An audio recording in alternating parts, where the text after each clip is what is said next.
नमस्कार साथियों आज बात करते हैं किसान भाइयों की केसीसी लोन की। केसीसी लोन यानी कि जो हमारे किसान भाई अपनी ज़रूरत के लिए बैंक से लोन लेते हैं उसे नाम दिया गया केसीसी यानी कि किसान क्रेडिट कार्ड।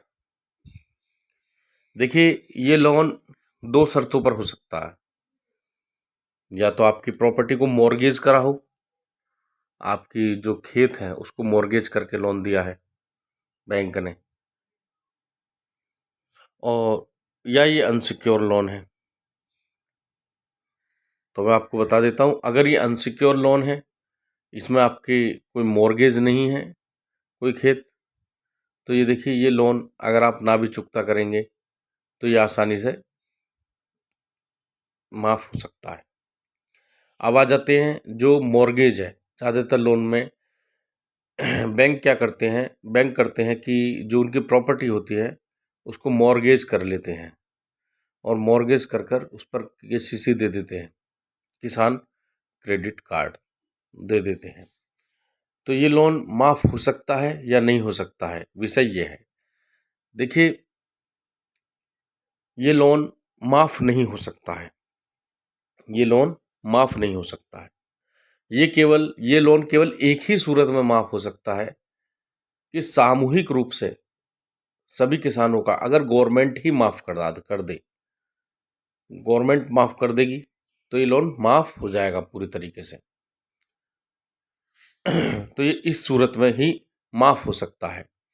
बाकी ऐसी कोई और सूरत नहीं है कि जिसमें किसी प्रॉपर्टी को, मतलब खेत को मॉर्गेज करा गया है और उसके आधार पर ये केसीसी दिया गया है।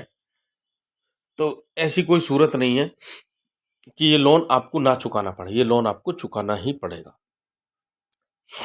क्योंकि इसमें वारिसान होते हैं। जब बैंक किसी खेत के आधार पर बंधक बनाकर खेत की प्रॉपर्टी को मॉर्गेज कर कर लोन देता है तो उसमें वारिसान होते हैं, और जो वारिसान होते हैं उसके, अगर उस कृषक की मृत्यु हो जाती है, तो अगर मृत्यु उसकी सांप काटने से हो गई है या किसी और तरीके से, मतलब दुर्घटना से हो गई है, तो दो सूरत में, अगर मतलब किसान के बीमे से ही वो लोन पूर्ति करी जाएगी। किसान अगर मर चुका है तो उसके बीमे से ही लोन की पूर्ति अगर बैंक कर सकता है, तो उस कृषक का जो बीमा है उससे ही पूर्ति करेगा उस लोन की। दूसरी सूरत ये है कि अगर किसान नहीं रहा और उसकी लोन की पूर्ति उस बीमे से भी नहीं हो रही है जो कृषक का बीमा है बैंक में, तो फिर क्या होगा, फिर कैसे होगा?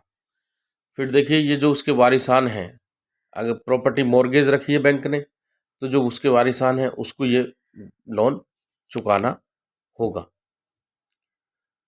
दूसरी सूरत में बात कर लेते हैं कि अगर ये सेटल कब होगा ये लोन में, इसमें हमें, जो हमने केसीसी लोन लिया है और इसमें हमारी प्रॉपर्टी जो है, जो हमारा खेत है, वो बंधक है, मॉर्गेज है, तो हम उस स्थिति में हम इस लोन को कैसे कम से कम पैसे में पटा सकते हैं, इसका भी देखिए एक तरीका है।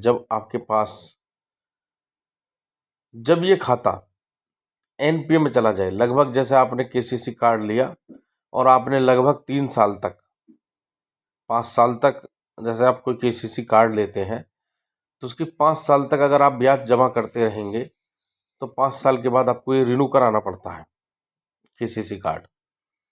लेकिन अगर आपने केसीसी कार्ड लिया है और 3 वर्ष तक उसका ब्याज जमा नहीं किया है और ना ही मूल जमा किया है, तो ऐसी स्थिति में आप पर नोटिस आने शुरू हो जाएंगे बैंक के। बैंक आपसे पूछेगा कि आप लोन ये ब्याज जमा कर दें।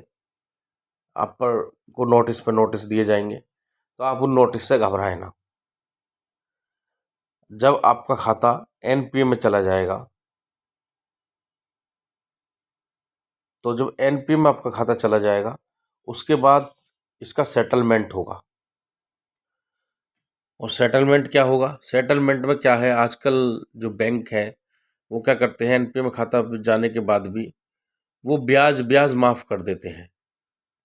बहुत ज़्यादा परेशानी दिखाकर होती है, किसान भाई अगर प्रार्थना करते हैं तो उनका ब्याज ब्याज माफ़ हो जाता है और उन्हें मूल तो देना ही पड़ता है।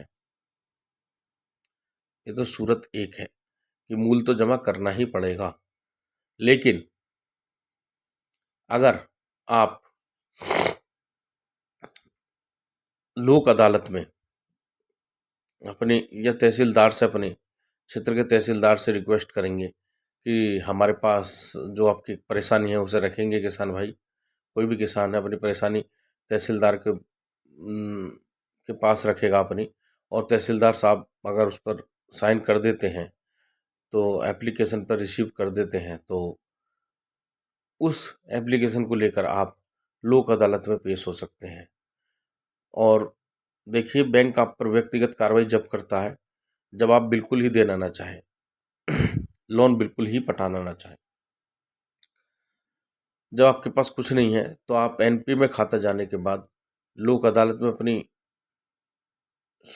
वो लगाएं कि हमारे पास तो ये पैसे बन रहे हैं, आप ये इन पैसों को जमा कर लीजिए और हम इससे ज़्यादा नहीं दे सकते।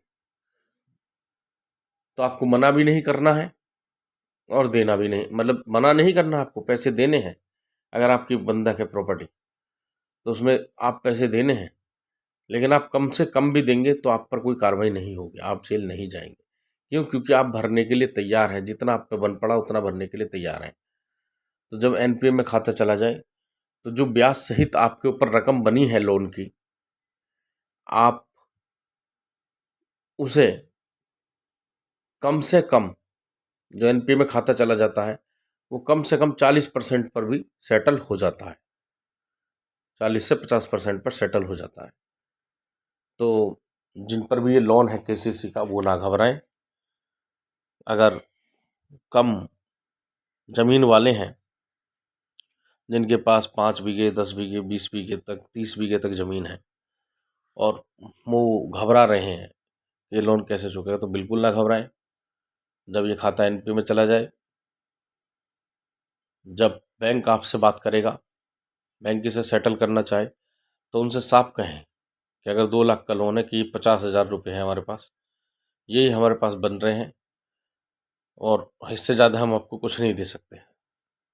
तो बैंक की मजबूरी हो जाएगी कि वो 50,000 रुपये में ही आपका खाता क्लोज करेगा और आप फिर नए सिरे से थोड़ी देर बाद अपना केसीसी फिर से रिवाइज कर सकते हैं। और देखिए, किसानों के लिए एक बहुत बड़ी प्रॉब्लम का विषय है।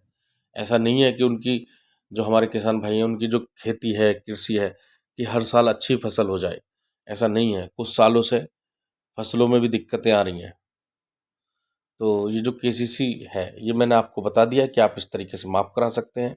आप लोक अदालत में भी इसके लिए एप्लीकेशन गेर सकते हैं, अपनी सुनवाई करवा सकते हैं कि जी हमारे पास तो ये धनराशि है। अगर प्रॉपर्टी मॉर्गेज है तो आपको कोई ना कोई धनराशि दिखानी पड़ेगी कि हम इतना पैसा दे सकते हैं, इससे ज़्यादा हम नहीं दे सकते। तो कहीं ना कहीं बैंक, लोक अदालत कोई ना कोई निर्णय करेगी और कहीं ना कहीं बैंक भी सोचने पर मजबूर हो जाएगा और आपका जो ये ऋण है माफ़ हो जाएगा। माफ़ मतलब कम से कम पैसे में सेटल हो जाएगा। और अगर सामूहिक रूप से सरकार माफ़ कर देती है लोन, तो जितने लाख का सरकार माफ़ करेगी वो तो माफ़ हो ही जाएगा। तो आप केसीसी लोन की चिंता ना करें किसान भाई। जय हिंद साथियों। अगर मेरी सूचना आपको पसंद आई हो तो लाइक करें, शेयर करें, सब्सक्राइब करें।